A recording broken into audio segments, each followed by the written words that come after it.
بسم اللہ الرحمن الرحیم۔ السلام علیکم ورحمۃ اللہ وبرکاتہ۔ آپ سب کیسی ہیں؟ میں امید کرتی ہوں کہ آپ سب خیر و عافیت سے ہوں گی۔ اللہ پاک سے دعا ہے کہ اللہ پاک ہم سب کو خیر و عافیت والی زندگی عطا فرمائے، آمین ثم آمین۔ تو انشاءاللہ آج کے سبق میں ہم سیکھیں گے سورہ بینہ کی آیت نمبر 8 کو۔ چلیں جی سبق کی طرف چلتے ہیں۔ سبق کو شروع کرنے سے پہلے میری آپ سب لوگوں سے گزارش ہے کہ جنہوں نے ابھی تک ہمارے چینل کو سبسکرائب نہیں کیا ہوا، ہمارے چینل کو سبسکرائب کر دیں اور بیل کو آل پر سلیکٹ کر دیں تاکہ ہماری ہر آنے والی ویڈیو کا نوٹیفیکیشن آپ لوگوں تک بآسانی پہنچ سکے۔ جزاک اللہ خیر۔ اعوذ باللہ من الشیطان الرجیم، بسم اللہ الرحمن الرحیم۔ جزاؤہم عند ربہم جنات عدن تجری،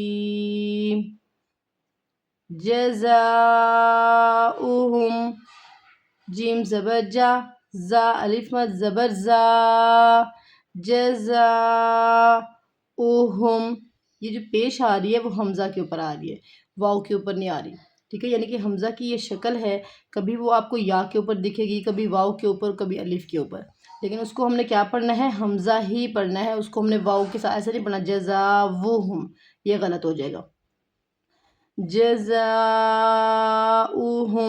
یہ کون سی مد ہے؟ مد متصل، کیونکہ حمزہ اپنی اصلی حالت میں ایک ہی لفظ کے اندر، ایک ہی کلمہ کے اندر موجود ہے، مد متصل ہے، اسے ہمیں کھینچنا ہے 5 الف کی مقدار کے برابر۔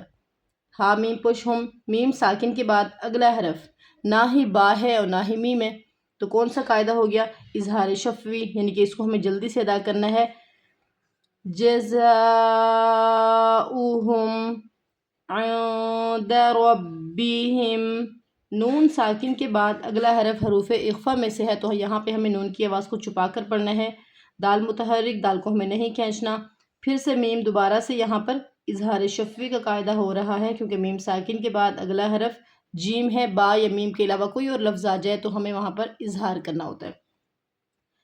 عند ربہم، عند ربہم جنات عدن، جنات عدن، جیم کو نون کے ساتھ ملاتے ہوئے ہمیں یہاں پر غنہ کرنا ہے، غنے کی ادائیگی کو ہمیں یہاں پر کمپلیٹ کرنا ہے، اور نون کے اوپر کیا ہے؟ کھڑی زبر کی حرکت، تو اسے ہمیں کھینچنا ہے الف کی مقدار کے برابر۔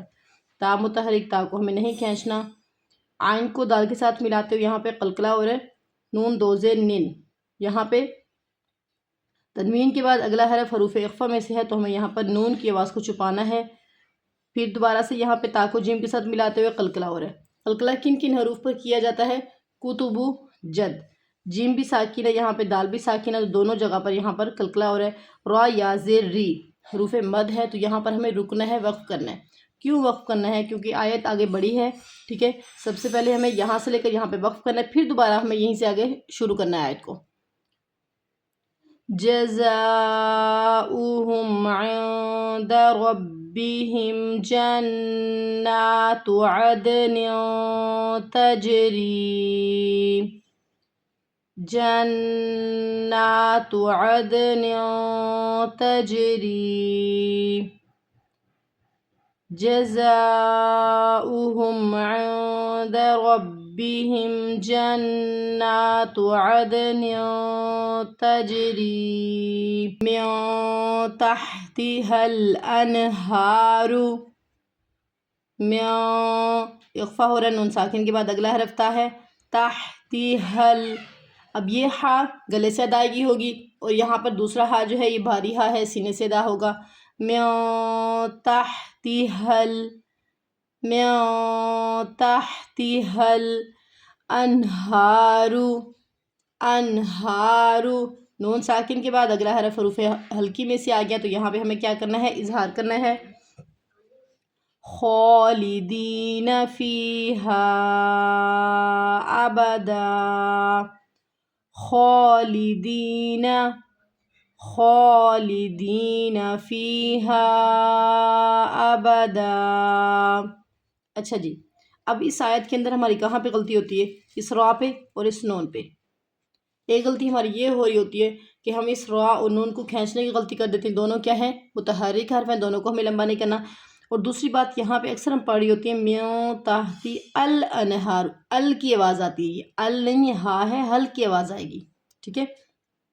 دعا کا سائن ہے تو ہمیں یہاں پر رکنا ہے، وقف کرنا ہے۔ اب دعا کو جو سائن ہوتا ہے وہ رکنے کے لیے ہوتا ہے، تو جب بھی ہمیں دو زبر پر رکنا ہے ہمیں ہمیشہ پڑھنا ہے ایک زبر کو الف کے ساتھ ملا کر، ابدا، کیونکہ اکثر ہماری یہاں پہ بھی غلطی ہو رہی ہوتی ہے، ہم اس کو جلدی سے ادا کر دیتی ہیں، ابدا ابدا، ایسے جلدی سے نہیں پڑھنا، ہمیں تسلی کے ساتھ پڑھنا ہے۔ اب ہمیں پیچھے سے آیت کو ملانا ہے، تجری من تحتها الانہار خالدین فیہا ابدا۔ جیسا کہ میرا سانس یہاں پہ ٹوٹنے لگا تھا تو ہم یہاں پر خالدین پہ بھی رک سکتی ہیں، ضروری نہیں کہ اگر ہم نہیں پڑھ سکتے تو ہم ایک ہی سانس کے اندر پڑھنا ہے۔ جیسے پیچھے رک گئی تجری پہ، پھر تجری کے بعد پھر ہم یہاں پہ خالدین پہ رک جائیں، پھر دوبارہ آگے یہیں سے شروع کر کے یہاں تک پڑھیں۔ رضی اللہ، اس لفظ کے اندر ہماری غلطی ہوتی ہے، رضی اللہ، یہ اللہ نہیں یا ہے، یا کی آواز کلیئر آئے گی، یہاں پہ را موٹا پڑھا جائے گا، رضی اللہ، ہا کو نہیں کھینچنا، یہاں پہ بھی ہماری اکثر او کی آواز آتی ہے، یہ او نہیں ہے، ہا ہے، ہو کی آواز آئے گی۔ اللہ کا لفظ کیا ہے؟ موٹا پڑھا جائے گا کیونکہ اللہ کے لفظ سے پہلے زبر کی حرکت ہے۔ نون ساکن کے بعد اگلا حرف حروف ہلکی میں سے یہاں پہ پھر سے اظہار ہو رہا ہے، نون ساکن کے قواعد میں سے بھی اظہار ہو رہا ہے اور میم ساکن کے قواعد میں سے بھی یہاں پر اظہار ہو رہا ہے۔ رضی اللہ عنہم، رضی اللہ عنہم، رضی اللہ عنہم ورضوا عنہ، ورضوا عنہ۔ اچھا جی، اب یہاں پر دیکھیں تو کا سائن ہے، تو جب ہم یہاں پہ وقف کر رہی ہوتی ہے ان پڑھ کے چپ کر جاتی ہے، ان میں ہا کلیئر آواز آنی چاہیے ہا کی، کیونکہ ہا کیا ہے یہاں پہ ساکن ہو جائے گا، تو ہم کیا کر دیتی ہیں، ہا کو ٹوٹلی چھوڑ دیتی ہیں، چھوڑنا نہیں اس کو، عن عن عن، رضی اللہ عنہم ورضوا عنہ، یا پھر ہم اکثر پڑھ دیتی ہیں عنہ، بس ایسے پڑھ کے پھر اس پہ وقف کر دیتے ہیں، ایسے نہیں پڑھنا، عنہ۔ آگے نیکسٹ، ذالک لمن خشی ربہ، ذالک لمن، ذالک لمن خشی ربہ، ذالک لمن خشی ربہ، ذالک لمن خشی ربہ، خشیہ تینوں متحرک آ رہے ہیں، کسی کو بھی ہمیں یہاں پر نہیں کھینچنا۔ چلیں جی، آپ لوگوں سے سوال یہ ہے کہ یہ جو پیج ہے، ٹھیک ہے، اس پیج کے اندر میں اظہار کتنی مرتبہ ہو رہا ہے، چاہے وہ میم کا اظہار ہو چاہے وہ نون کا اظہار ہو، یہ آپ لوگوں نے مجھے بتانا ہے۔ پیچھے سے ملا کر پڑھتی ہیں، تجری من تحتها الانہار خالدین، خالدین فیہا ابدا، رضی اللہ عنہم ورضوا عنہ، ذالک لمن خشی ربہ۔ تو میں امید کرتی ہوں کہ آپ لوگوں کو آج کے سبق کی صحیح طریقے کے ساتھ سمجھ آ گئی ہوگی۔ انشاءاللہ کل ایک نیو سبق کے ساتھ، کل تک کے لیے اللہ حافظ۔